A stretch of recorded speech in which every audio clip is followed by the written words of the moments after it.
Hello and good evening. You're watching AWANI Tonight with me, Hafiz Marzukhi. The Election Commission has fixed August 17th for the Ningiri by-election. Nomination of the candidates for the state seat will take place on August 3rd, with early voting set for August 13th. EC Chairperson Datuk Seri Ramlan Harun said 20,259 voters would go to the polls in the by-election. The EC has allocated 1.6 million ringgit for the process.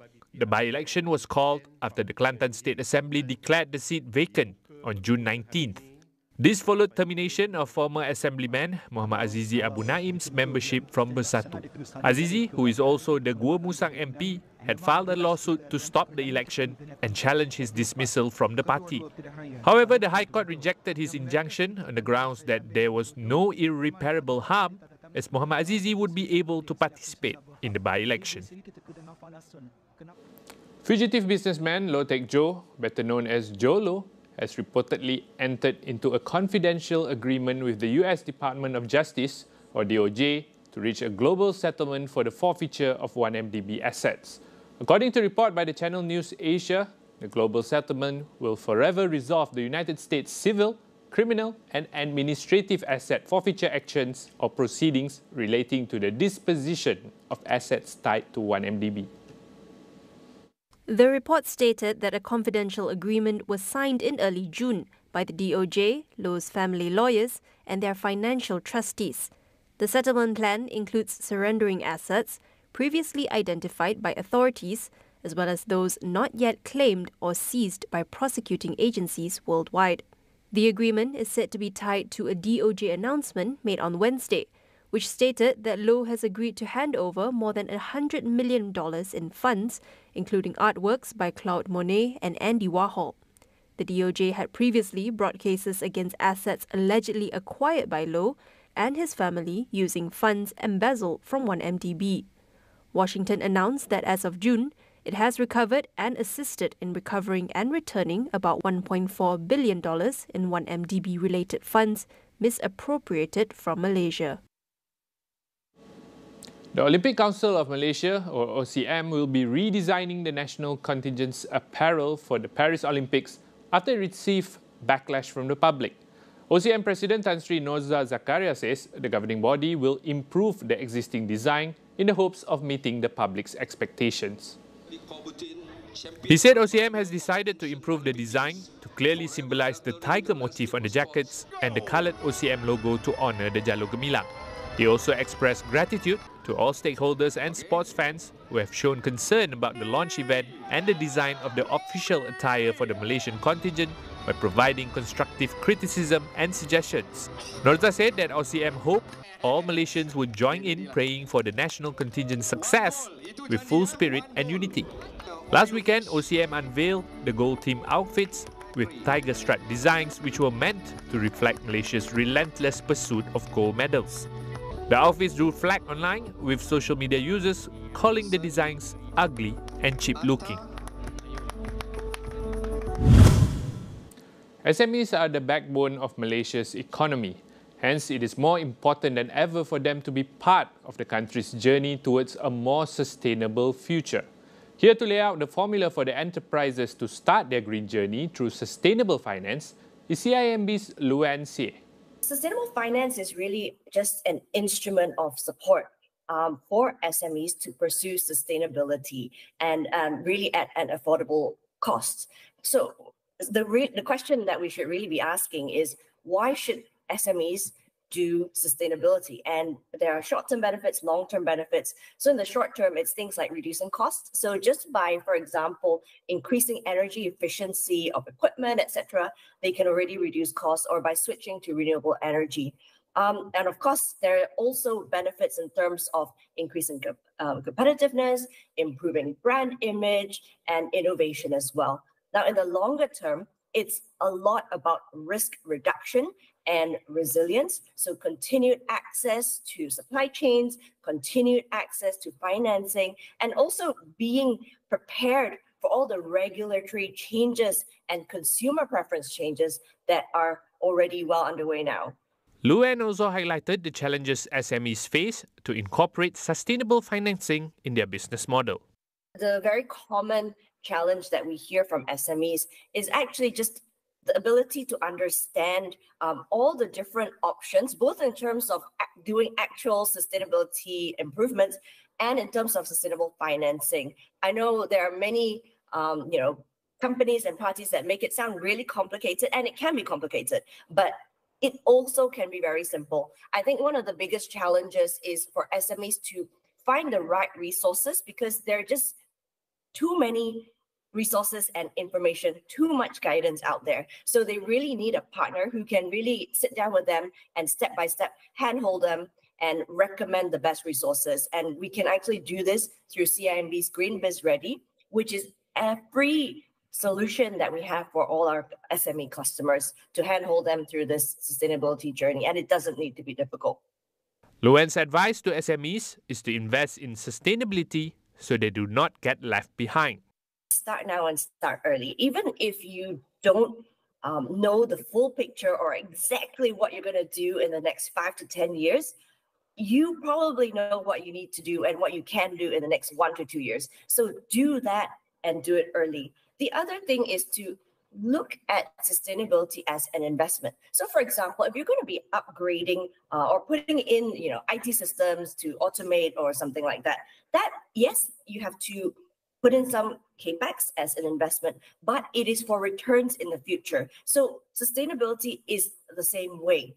It is something that is good for the business, but it's something that you have to invest in now, and the earlier the better. We'll go for a short break. Stay with us.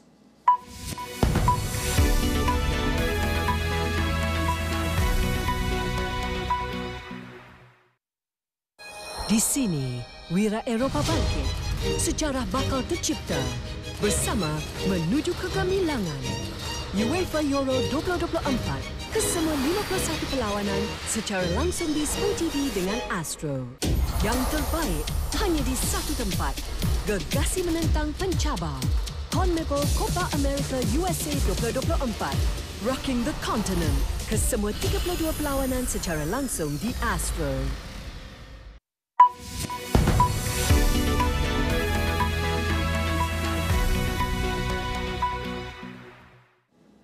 Welcome back. Indonesia's immigration arrested 103 Taiwan passport holders suspected of operating a cybercrime operation out of the island of Bali. The immigration agency said the raid was the biggest arrest in 2024. Bali immigration officials said authorities would soon deport the Taiwan passport holders after arresting them in a sting at a villa in the Tabanan district of Bali. According to them, the 103 foreign nationals stayed in the villa and conducted suspicious activities, which they suspect are activities related to cybercrime. Those arrested were also suspected of misusing their visas. Immigration officials added that the crimes included scamming, with the targets being people from overseas and not Indonesians. However, Taiwan's foreign ministry said its de facto embassy in the country had been told that of the 103 foreign nationals arrested, at least 14 were suspected of being Taiwanese. The ministry said Taiwan will send consular staff to Bali and has asked Indonesia to send the suspects back to Taiwan as soon as the investigation is complete.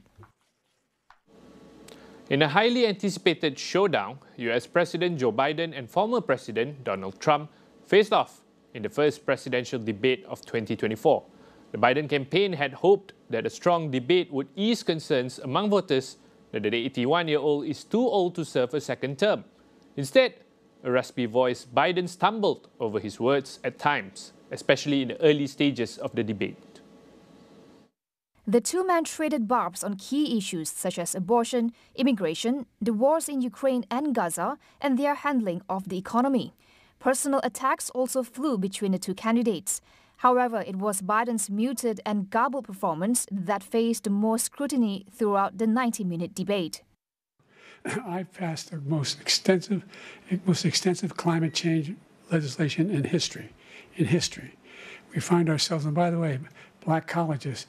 I came up with $15 billion for HBCUs, historic black universities and colleges, because they don't have the kind of contributors that they have to build these laboratories and the like. We are very, very close to World War III, and he's driving us there. And Kim Jong-un and President Xi of China, Kim Jong-un of North Korea, all of these, Putin, they don't respect him, they don't fear him, they have nothing going with this gentleman, and he's going to drive us into World War III. You want a World War III, let him follow and win, and let Putin say, do what you want, NATO.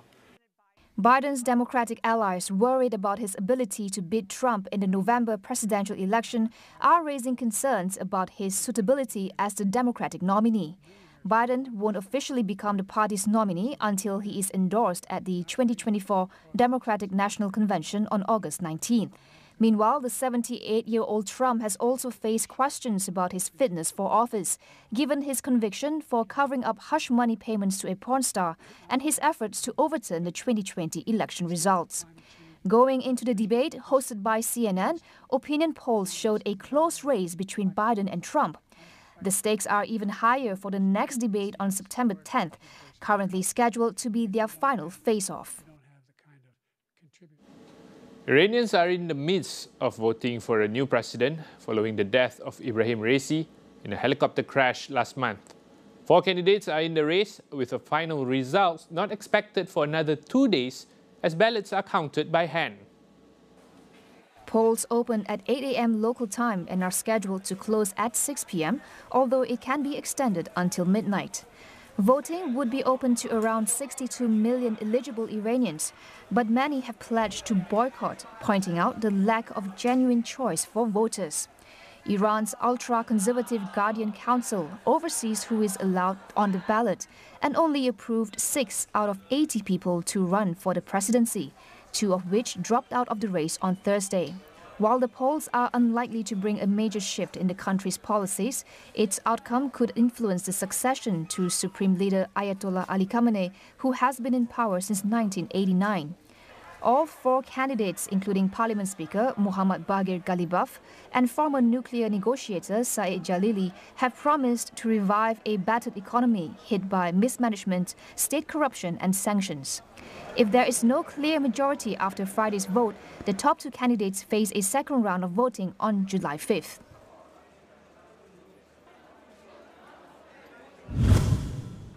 The pygmy elephant is now classified as endangered on the International Union for Conservation of Nature's Red List of Threatened Species. Primarily found in Sabah, there are estimated to be only 1,000 left, including 400 breeding adults. The IUCN list serves as a global inventory of the conservation status and extinction risk of biological species. The pygmy elephant is also found on the island of Borneo and Indonesia's Kalimantan. It is a genetically unique species, having separated from other elephant populations hundreds of thousands of years ago. But the elephant population has been declining for the past 75 years due to extensive logging of Borneo's forests and a growing human population. Vivek Menon from IUCN explains that their extinction would be a great loss to the natural landscape and threaten other wildlife. Borneo would be a different place without a large mega herbivore like an elephant, something that eats the amount of vegetation it does, something that shapes the forest around it the way it does. You will find that forest will transform into a different kind of landscape without elephants. And on that depends a large number of other floral and faunal species, or even fungal species. So the kingdoms of life depend on all species, but particularly on these large species that shape it.